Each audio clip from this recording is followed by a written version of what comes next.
सगळ्यांना पुन्हा एकदा भीमाच्या ह्या लेकीचा जय शिवराय, जय ज्योतिबा आणि क्रांतिकारी जय भीम. आज मला खूप आनंद होतोय की जी लढाई नाही म्हणता येणार, माझी रास्त मागणी मी हट्ट करतेय, संविधानिक हट्ट करतेय.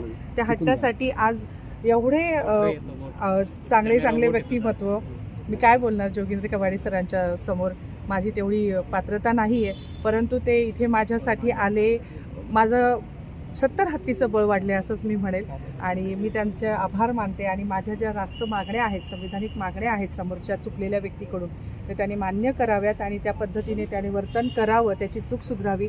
त्यासाठी मी सरांकडे एकच मागणं मागेल की माझ्या पाठीशी खंबीरपणे, दर्शनाच्या आणि माझ्या पाठीशी खंबीरपणे ते उभं राहावं. आणि ते 100% राहतील, कारण एवढा शारीरिक त्रास असताना आणि एवढं म्हणजे त्यांना शारीरिक त्रास होतोय, आपण बघतोय, ह्याही वयात ते तेवढ्या चपळतेने आपल्या सोबत आहेत आणि ते राहणार ही मला खात्री आहे. तर मी त्यांचे पुन्हा एकदा मनापासून आभार मानते. खरं पाहिलं तर मी आजारी असतानाही आमच्या पीपल्स रिपब्लिकन पक्षाचे महाराष्ट्राचे अध्यक्ष भाई गणेश उन्होने आणि नाशिक जिल्ह्याचे अध्यक्ष शशिकांतजी उन्होने यांनी जेव्हा ही बातमी मला दिली, लगेच रात्री मी निघालो. सकाळी ते पोहोचलो. केवळ आमच्या जाधवताई ज्या आहेत आणि आपलं काय सौपुरे दर्शनाताई जे आहेत, यांनी जे धाडस आणि हिंमत दाखवली, सरकारला आणि सरकारच्या मंत्र्यांना जाब विचारण्याची हिंमत दाखवली, त्याबद्दल त्यांचं कौतुक करण्यासाठी, त्याचं अभिनंदन करण्यासाठी आलो आहे.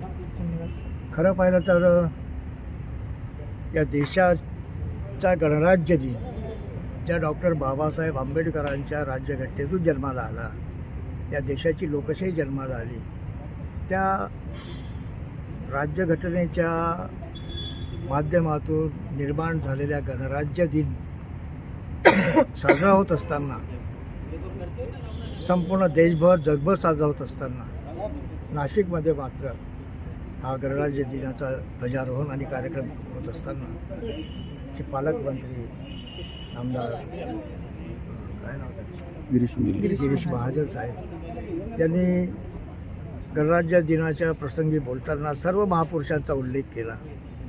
पण नेमकं त्यांना टाळलं. आता हे जाणीवपूर्वक केलं असं ते म्हणतात की अनवधानाने झालं असतं तर बाकीच्याही महापुरुषांचं नाव घ्यायची काही गरज नव्हती. पण जाणीवपूर्वक असं ज्या पठडीतून तयार झाले आहेत त्या निर्देशावरून मुद्दाम डॉक्टर बाबासाहेब आंबेडकरांचा उल्लेख त्यांनी टाळला असावा अशी आम्हाला शंका वाटते. आणि त्यामुळे हा असहनीय अशा प्रकारचा अपराध, संवैधानिक अपराध मंत्री महोदयांनी केलेला आहे, पालकमंत्र्यांनी केलेला आहे. आणि ही बाब जेव्हा प्रकर्षाने आमच्या जाधवताईंनी आणि दर्शनाताईंनी निदर्शनात आली, निषेध व्यक्त केला, त्यांचं मी अभिनंदन करतो की सरकारी सेवेत असूनही एका मंत्र्याच्या वक्तव्याचा निषेध करणे ही साधी गोष्ट नाही, हिंमत लागते. आणि हे जिगरबाज काम आहे. बाबासाहेबांचा जो विचार आहे, संघर्षाचा विचाराचा घेऊन चालायला आमच्या भगिनी आहेत आणि त्यांनी जो निषेध केला आणि जाब विचारला, त्याबद्दल त्यांचं मी कौतुक करतो, अभिनंदन करतो. आम्ही सर्व अर्थाने कोणतंही पाऊल तुम्ही उचलाल, आम्ही तुमच्यासोबत आहोत. शशिकांतजी उन्होने, आमचे गणेशभाई उन्होने, आमची संपूर्ण जिल्ह्याची ताकद, महाराष्ट्राची ताकद आपल्यासोबत आहे, काळजी करायचं कारण नाही. आणि आपली जी मागणी आहे ती खरोखरच योग्य आहे असं मला वाटतं. एक तर आपण ॲट्रॉसिटीचा गुन्हा दाखल करावा अशा प्रकारची मागणी केलेली आहे, पण ती काय होते काय माहीत नाही, बसत नाही त्याच्या रूल्समध्ये. पण केवळ मौखिक दिलगिरी व्यक्त करून भागत नाही, तर ही रेकॉर्डवर असली पाहिजे कायमची.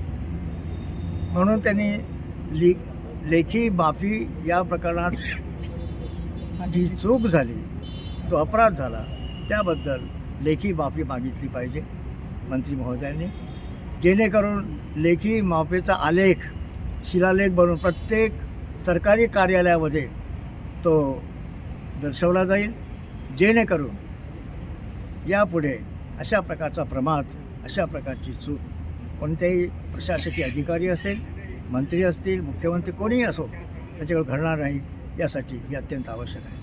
पण एक गोष्ट निश्चितच आपण जो हिंमत दाखवली, जो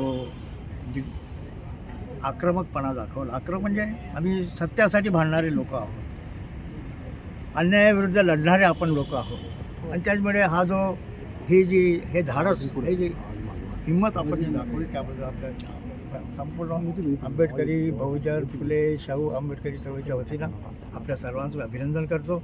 आम्ही आपल्या पाठीशी आहोत आणि आपण जे सांगितलं आहे ती तोंडी दिलगिरी व्यक्त केली मंत्री महोदयांनी, तेवढी पुरेशी नाही आहे, परंतु त्यांनी लेखी स्वरूपामध्ये दिलगिरी माफी मागितली पाहिजे, जाहीर माफी मागितली पाहिजे, लिखित रूपात मागितले पाहिजे, जेणेकरून ते संपूर्ण देशामध्ये एक्झिबिट करता येईल, लोकांना दाखवता येईल. मी तुम्हाला मध्ये डिस्टर्ब करते.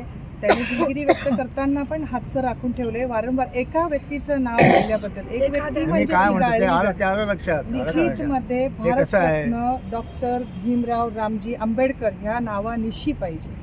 तेच सांगतो ना, आपण जे म्हणालात ना, त्यांनी जी दिलगिरी व्यक्त केली ती देखील हातचं राखून दिलगिरी व्यक्त केली.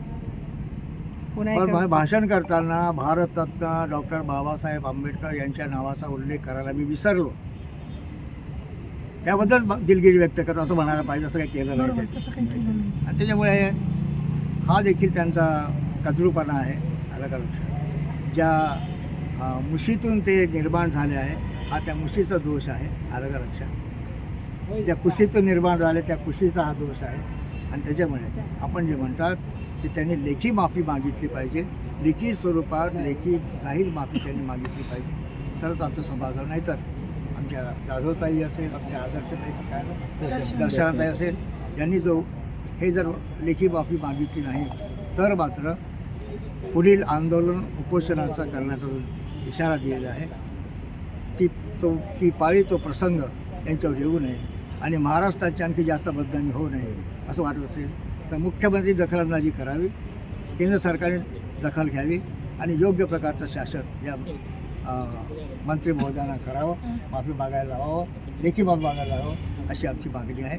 आम्ही ही या सर्व बाबतीमध्ये आम्ही दर्शनाताई असतील, आमच्या जाधवताई असतील यांच्यासोबत आहोत. आमचे महाराष्ट्राचे अध्यक्ष गणेशभाई विनोडे आपल्यासोबत आहे, शशिकांत देवनोडे आमच्या नाशिक जिल्ह्याचे अध्यक्ष आहेत आणि तमाम कार्यकर्ते नाशिक जिल्ह्याचे आहेत, तर महाराष्ट्राचे असतील, आम्ही आपल्यासोबत आहोत.